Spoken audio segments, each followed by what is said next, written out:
Good morning, students. I welcome you all for the video lecture on the BCom first semester business organization subject. Under the unit 2, we are studying about the partnership. We have already covered so many aspects regarding the partnership till date. Today we will go for the discussion of different types of partners. What is the need for studying these different types of partners? It is worthwhile enough to know to a person who is having a decision to join as a partner in the future course of time or even. So in that particular aspect, one has to know that what are the different types of partners being existing in the literature of the partnership. If we have the clarity over the different types of partners, we can be able to take a decision, in a right decision, to which category of partner we are supposed to enter into the partnership form. Apart from that, by knowing the types of partners, we will have the awareness as a partner of a particular category or a type, what will be our obligations, to what extent we are eligible to participate and take decisions, and so on and so forth. So in this context, we will be going to know about different types of partners today. The first one is the active partner or the working partner. It is by the name itself, we will come to a conclusion that the real way of a partner, active or working partner. Here, the partner contributes capital, takes part in the management of the firm, and also accepts the unlimited liability in the case of payment of any debts during the course of the transactions of the partnership firm. Apart from that, as he is an active partner or she is an active partner or a working partner, the person is well known and have exposure towards the outside environment with his name that he or she is the partner of the firm. And here we can give it as the active or working partner as the full-fledged partner. We can also call it as full-fledged partner. Full-fledged partner in the sense 100% having all the authorities, responsibilities and accountabilities as far as the partnership firm is concerned. Henceforth, such type of partner is called as active partner or working partner or the full-fledged partner. Now coming to the second one, sleeping partner or the dormant partner. This is also one category of the different types of partners. Here, by the word we can say that the sleeping partner is also a partner, but he is not visible to all. He is active, he is taking decisions, he is taking part in decision making, he is an important person as far as the activities are concerned, but apart from that, he is not known to the outside world. That's why it is called as dormant. Dormant in the sense not visible to all. Only is confined to the extent of the organization of it. And he is called as sleeping partner or the dormant partner. Apart from that, the sleeping partner even though takes part, but most of the times the sleeping partner is highly inactive.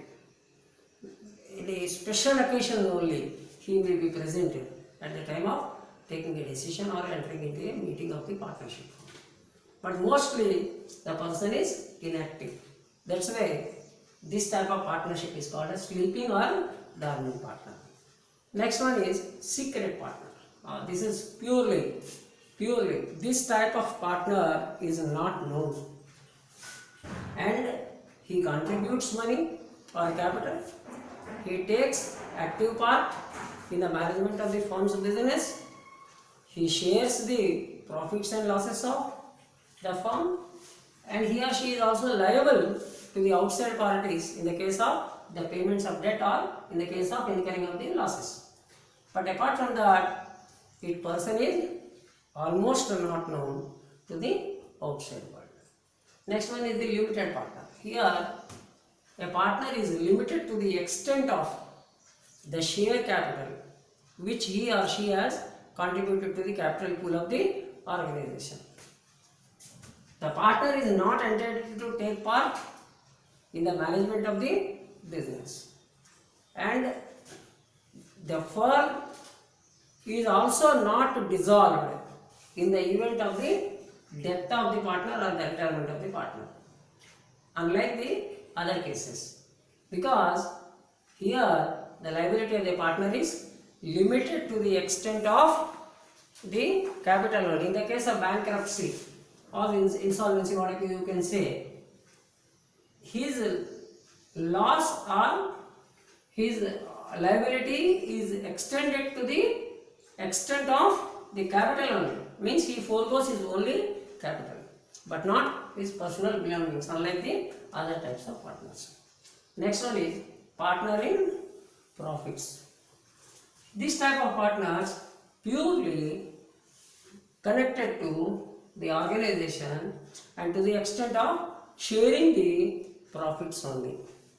Here, a partner is not liable for the losses, or he will not share the losses, and his liability is also unlimited, but he is not taking part in the management of the firm, and such partner is mostly associated with the goodwill for the organization is concerned.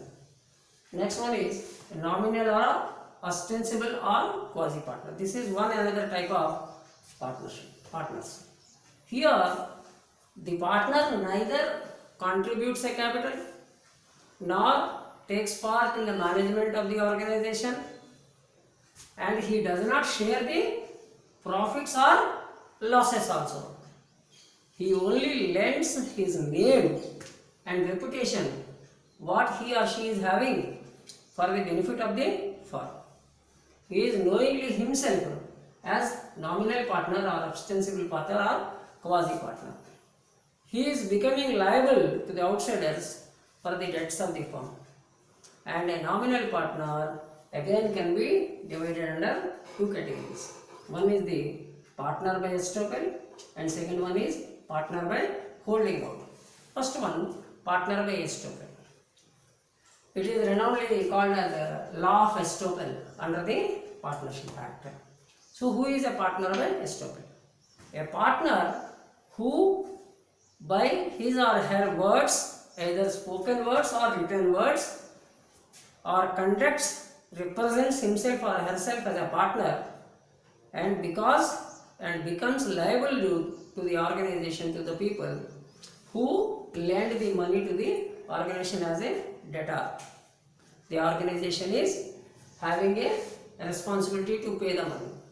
So on basis of the firm such representation, that fellow is going to be liable for that, because he is or she is called as partner by estoppel. Estoppel in the sense which is by way of communication, either by words or in written form of communication.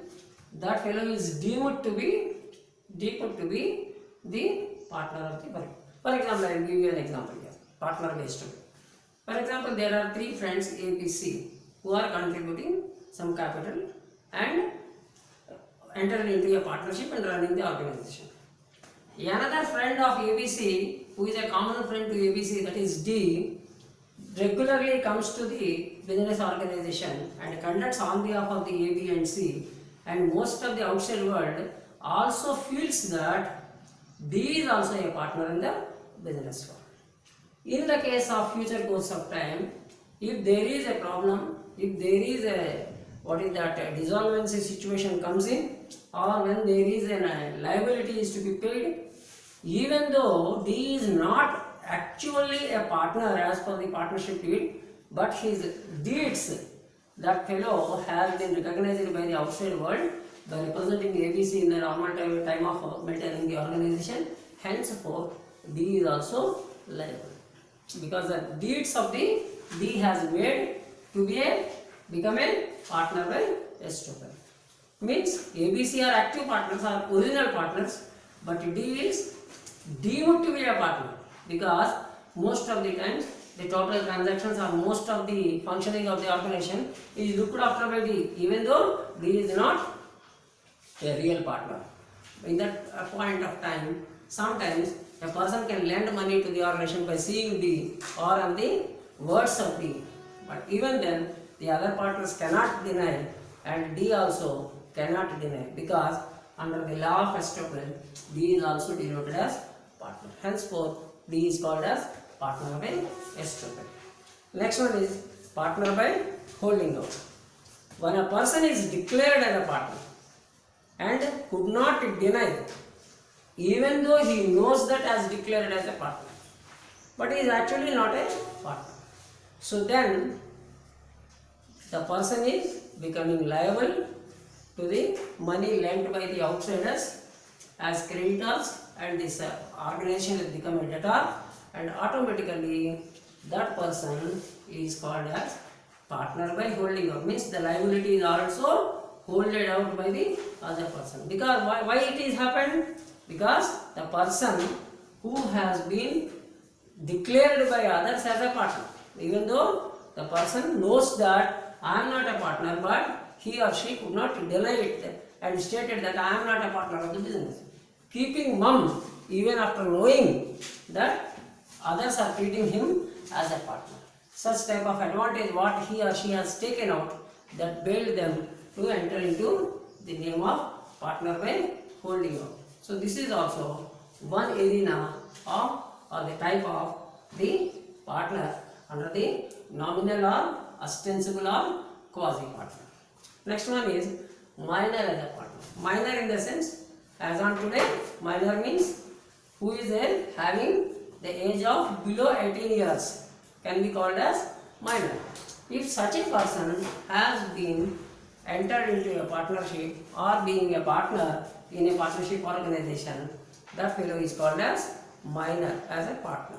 So in that case, a minor as per the business law also, minors cannot enter into any agreement, cannot make an agreement, cannot take a decision, everything stands valid. But apart from that, minor is only having a right to get the profits in the case of profits, may not be in the case of losses. Apart from that, in the case of dissolution or in the case of any situation, the partnership firm is supposed to have the limitation on the part of the minor to the extent of the capital provided by the minor only. So that type of partner is called as minor as a partner. The next one is sub-partner. Here the third person with whom the partner agrees to render his services or shares his profits and desired from the firm. So here, for example, ABC are the three partners. C is having more work outside and C could not take part as a partner in the daily activities. So he can nominate on behalf of C the other person D.